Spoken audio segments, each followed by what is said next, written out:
We did promise you that we were going to be chatting to Emilia Paulus from the NMT, and now we are chatting to her. We want to find out as to the transparency assessment that the NMT conducted together with MISA, the Media Institute of Southern Africa chapters across the SADC region, and what it is all about and why it's important to have such an assessment done and the methodology used around that. But also, September 28th is the International Day of Universal Access to Information. That day has been declared by the UN and under UNESCO. So we know that for a fact it's an important day. But what is access to information? We want to know all about that. Emily, how are you? I'm good. How are you, Josie? Good, good. Thank you so much. Let's quickly start off with access to information. What is access to information? Okay, access to information is really the ability for citizens to seek and receive information. We're talking about public information, we're talking about private information, we're talking about information that people have and people with authority have that will benefit citizens. So access to information is always referred to as the mother of all rights. So if you do not have access to information, you can't really access your other rights. Because if you do not know, for example, where the hospital is, you will not know where to get treatment. And if you do not know about vacancy information in a certain ministry, then you will not have a job or access to a job. So that is really access to information in simple terms. There is this notion that access to information is purely and merely for the media. When someone says that, what would you say to them? Well, I don't think access to information is really just about the media. I mean, yes, the media needs information to do their jobs, but really access to information is about the people. These are the people that will benefit from the information, because information can change lives. Information can improve lives.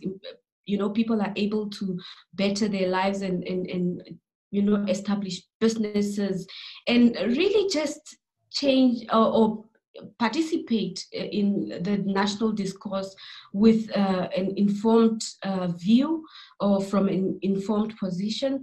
So, really, I don't think access to information is just about the media. People need information, and these are ordinary people we're talking about, and I mean, the study that we've done also makes a good case for access to information for the public or for citizens, because you find that, I mean, when we did the study, I'm going to be preempting the study now, sorry, but then when we did the study, we sent out letters of information requests to information officers. These are your public relations officers in different ministries. And we were just requesting for ordinary information that ordinary Namibians need. For example, we sent out questions around what is your vision? I mean, what are you doing about COVID-19? What is the mandate of the organization? And these are information that ordinary people need. People need to know what the ministry is doing for the people. How did the study come about? How did this study come about for you to be able to go out there and assess government institution? How did that study come about? Okay, this specific study, which is the transparency assessment study, has been done since 11 years ago, and it is done by the Media Institute of Southern Africa, as you mentioned earlier, in collaboration with the Action Namibia Coalition.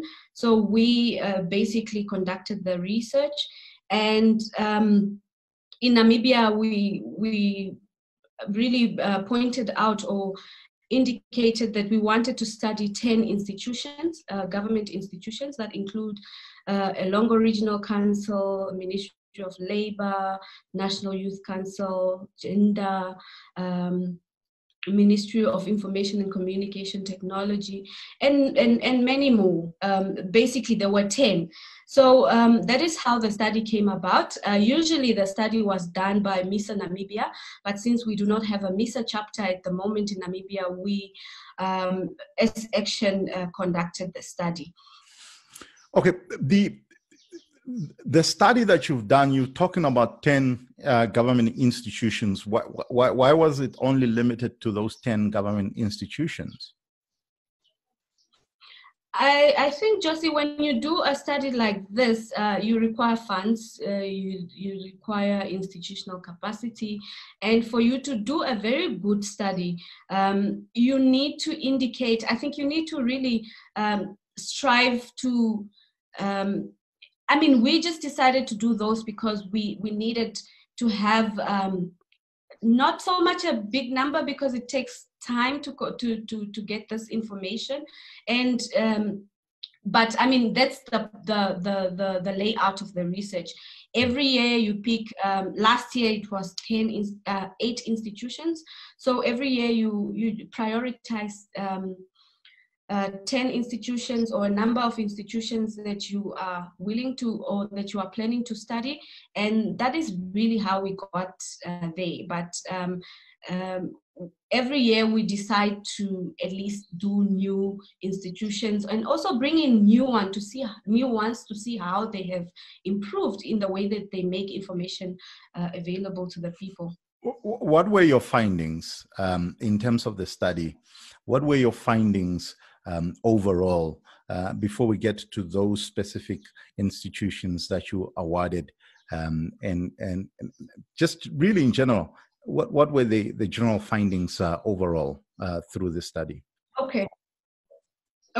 I mean, I can't get to the findings before I really get into the details of how we did the study. Mm-hmm. So basically, as mentioned, we sent out letters of information requests where we were requesting information, and we also did a desktop research. That is just, going through the institution's social media platforms and websites, so that to investigate how they make information available to the people. As I mentioned, we looked at budgets and things like that. If this information are on their websites, we looked at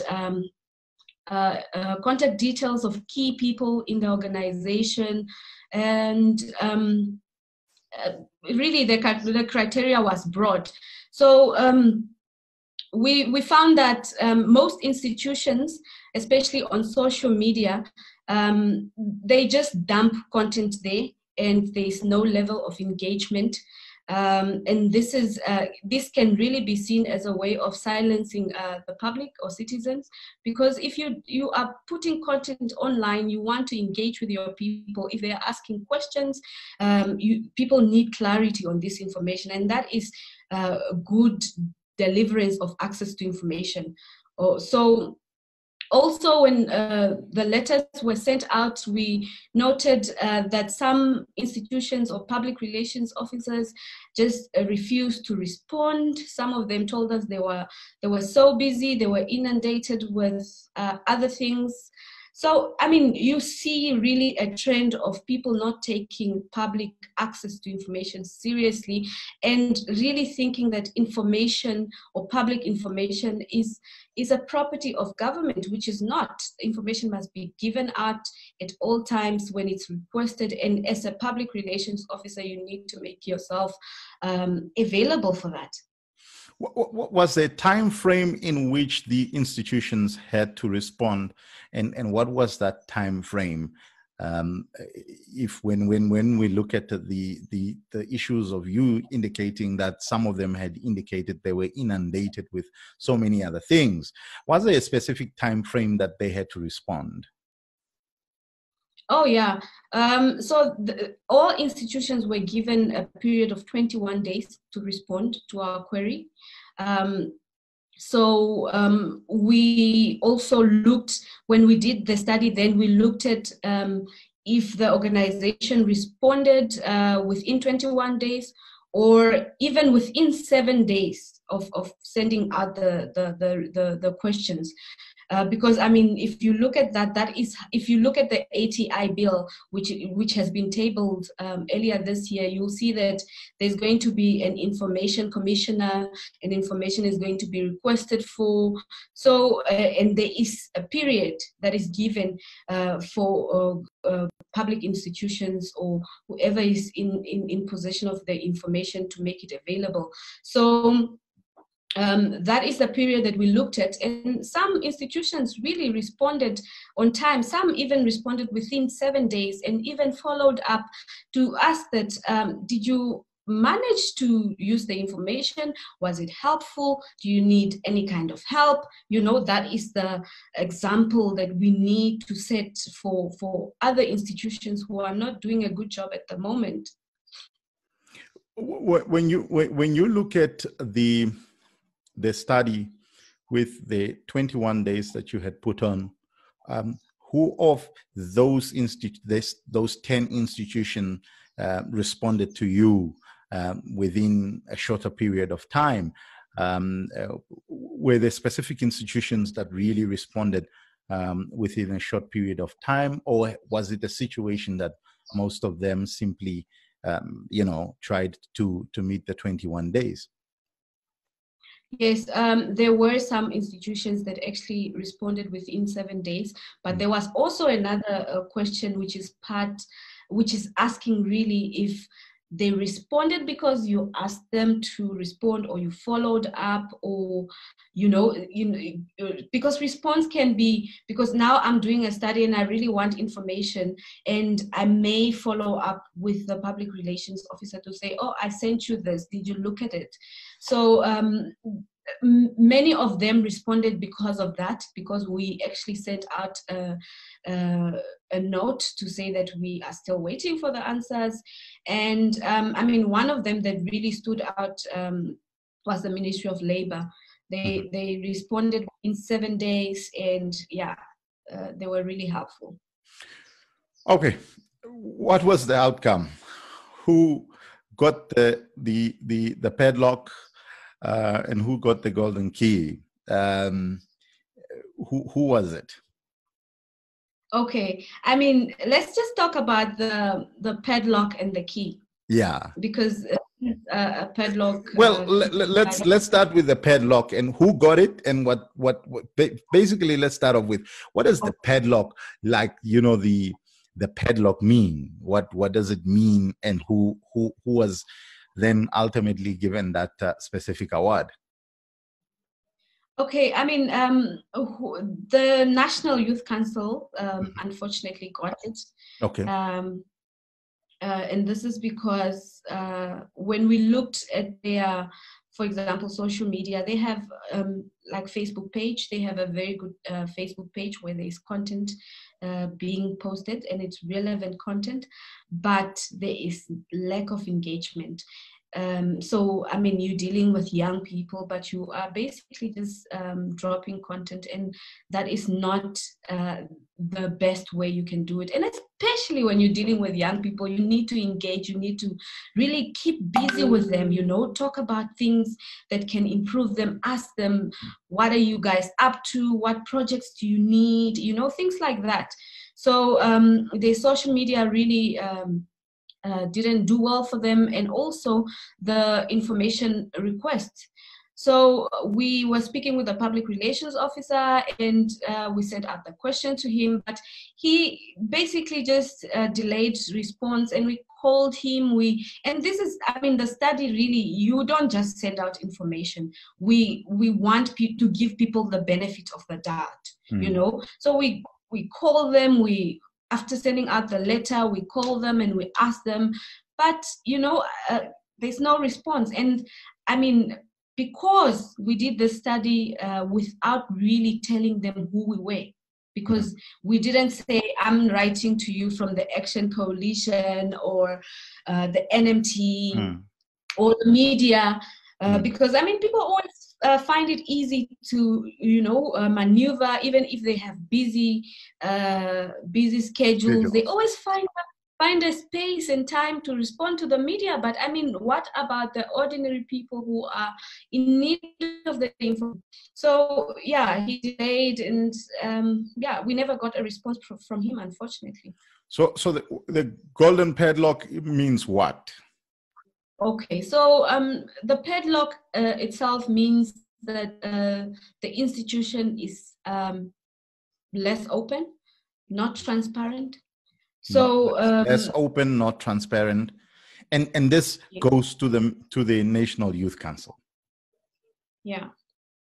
But okay, Emily, this is the National Youth Council. It's a youth organization. It's supposed to be more active, more engaged. Young people are very adamant. They are, if one has to put it, more energetic, and they're a bit more, you know, I wouldn't say rebellious, but they're a little bit more of those rebels, and they're very aggressive in their approach. You know what we want. But how is it possible that the one institution that you would expect to have so much so much energy to want to respond and to engage with its constituents who are very active, seems to be the one that's more secretive? How is this a good sign or a bad sign for the youth of Namibia? Well, it's a very bad sign. It really is, because this is where we are supposed to get opportunities, where we're supposed to have, you know, even vacancies. The current activities and projects that are happening in the country, this is where it should be a one-stop shop for everything that young people need. But you find that people really find it hard to just make sure that information is out there, and especially for young people, because and I want to stress that, because really young people need information. Young people need information that can change their lives. So because most of the time you find that even vacancies or information about vacancies is only available to a few. Information about tenders, you know, not a lot of people get it. People just find in the newspaper that this tender was awarded to, but, you know, they don't know how it came about. So I really think that they need to do more. I do have hope for them, because I understand that they are busy with social communication strategy. I think that will really, really help them to get information out there, because it's needed and it can change lives. Okay, so who's the most open government institution in Namibia this year? Well, the most open institution, you might have, you know, even guessed when I spoke earlier about how we did the study and who responded. So the winner is the Ministry of Labor and Industrial and Employment Creation. So they won on this basis. They won because they responded on time within 7 days of sending out the request. They won because they put in time to help the researcher get the information they needed, and that means that they will help any ordinary person with the information. Because I mean, some ministries were even asking us, why do you need the information?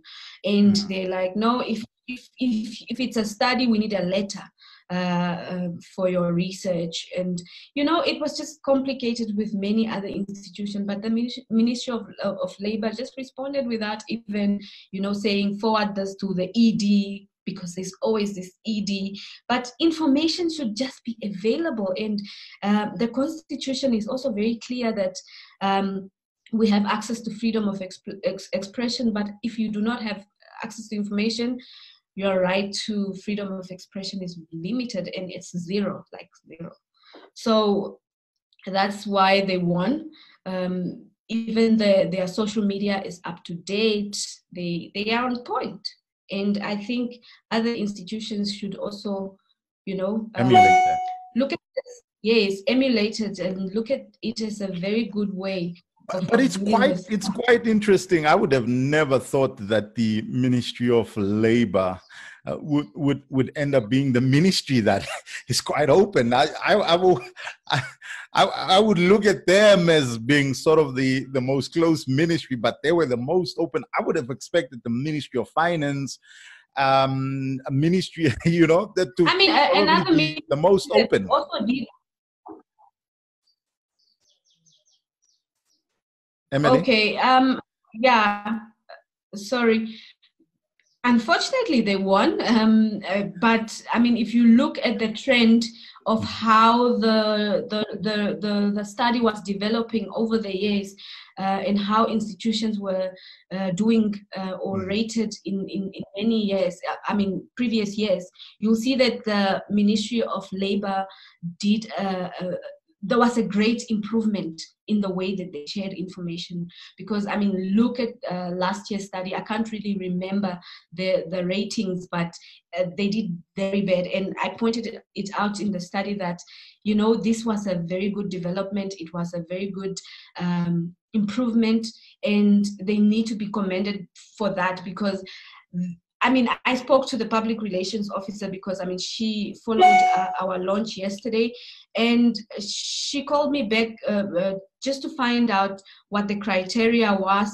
And, you know, she also didn't know about the previous study that was done. So I told her that, I mean, just look how you did before and now, and looking at how she doesn't even remember, I mean, that she has spoken to a person requesting for information, because it's her business. She does that. So I think it also depends on who is there, because I think, and I feel that public relations officers are very important people, but they are undermined at the moment by, you know, I don't know, government policies. I don't know. I don't know whether it's a system issue or whether it's an individual issue, and fear of the unknown, and at times people, you know, one of the engagements that had taken place or was with the government PROs, and some of them would say, you know, this is the issues that they are faced with.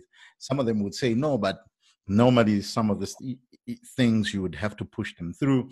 And that's probably been the biggest issue around the ATI bill, is how's this information commissioner going to operate, and who are the you know, the custodians of information within the different ministries.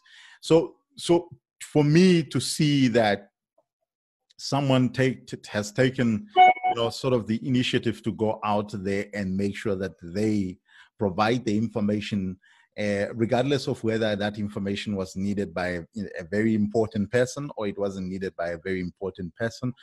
They provided and made sure that everybody standardized to give them that information. But looking at the Ministry of Labor, what are some of the information that is available on their websites? Because I think a lot of people kind of have, you know, that they would want to know how to do this, especially during this period of COVID time. There's been a lot of retrenchments. Some of them were fair, some of them were unfair, you know, labor disputes that were very high. What are some of the information available on the website that nobody really has to, or any person just can go onto the website and get that information? Okay, Josie, I'm just, as you can see, busy trying to find out for you, because this is a very big study.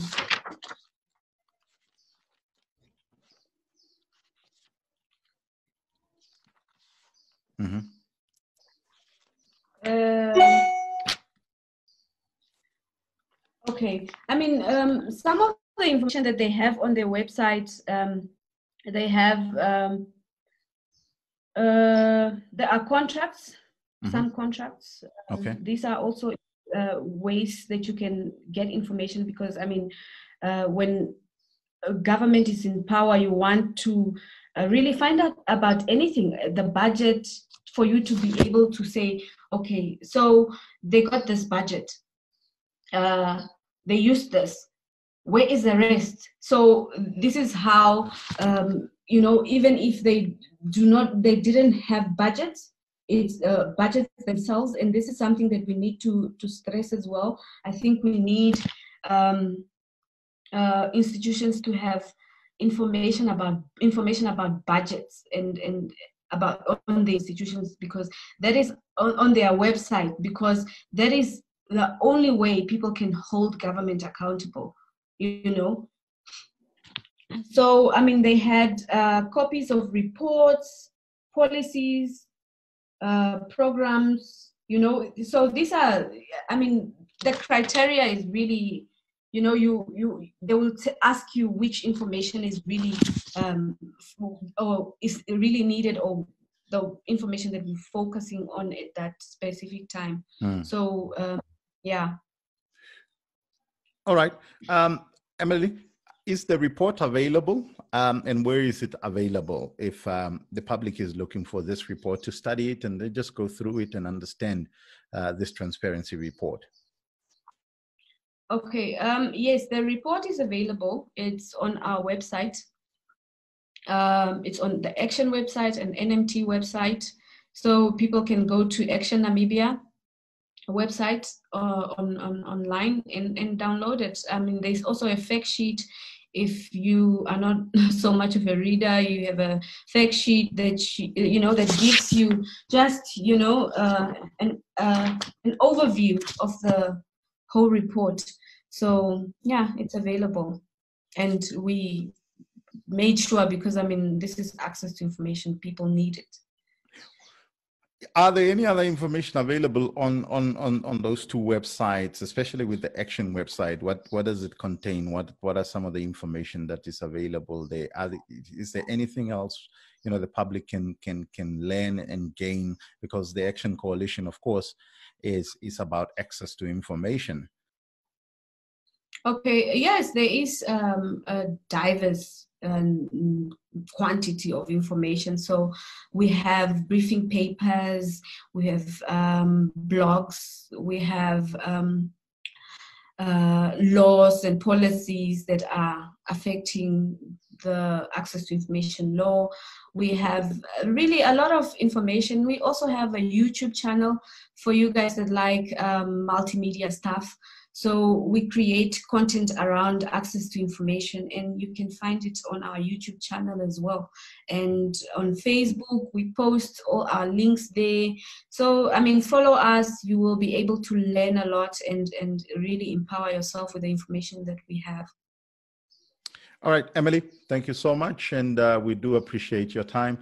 And I think access to information is important, and keep doing the good work to ensure that people in the citizens of Namibia ultimately do have full-on access to information via law, and the law is there to prescribe to those perhaps maybe lazy PROs or that within government institutions. Well, I don't think it's laziness most of the time, but there seem to be a trend where people tell you that they do not have the mandate to send it to the ED or send it to, but I mean, we need to maybe spell out the role of a public relations officer, because in government, it's very different. I mean, I studied public relations myself.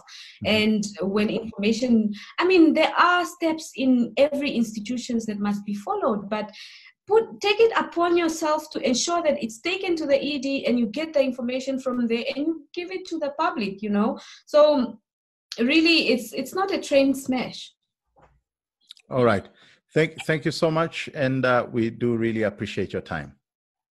Yeah, and I really, before we go, I just wanted to say that as Namibians, we need to go out there and demand for the access to information law, because yesterday was the day for universal access to information.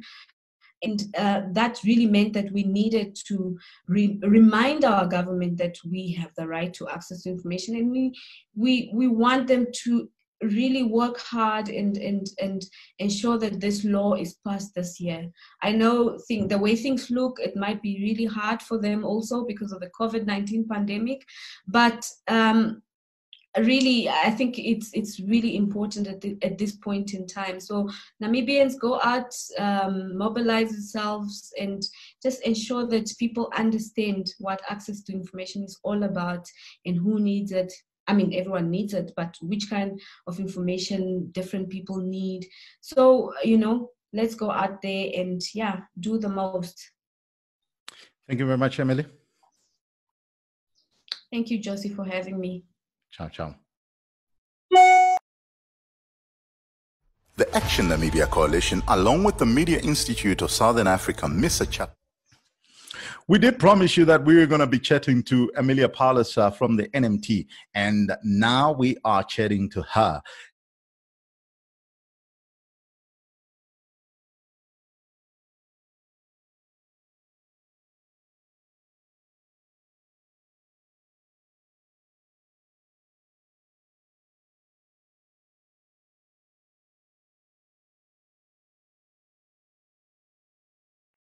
The Action Namibia Coalition, along with the Media Institute of Southern Africa, MISA chapters, conducted transparency assessments of public institutions in 9 countries in Southern Africa to determine the most open or secretive public institutions. These studies assess the ease with which members of the public can access information held by government institutions. In Namibia, we surveyed the following government institutions: the Erongo Regional Council, Ministry of Education, Arts and Culture, Ministry of Finance, Ministry of Fisheries and Marine Resources, Ministry of Gender Equality, Poverty Eradication and Social Welfare, Ministry of Health and Social Services, Ministry of Home Affairs, Immigration, Safety and Security, Ministry of Information and Communication Technology, Ministry of Labor, Industrial Relations and Employment Creation, and finally, the National Youth Council of Namibia. And here it is. The winner of the 2020 Golden Key Award is the Ministry of Labor, Industrial Relations and Employment Creation for being the most open and transparent public institution in Namibia. Congratulations! Coming in last and being awarded the Golden Padlock Award as the most secretive institution in Namibia is none other than the National Youth Council of Namibia. Remember, government institutions are merely custodians of public information. The public has the right to access this information. Happy International Day for Universal Access to Information. See you next year. This is a production of the Action Namibia Coalition, supported by First Media Africa and the Namibia Media Trust.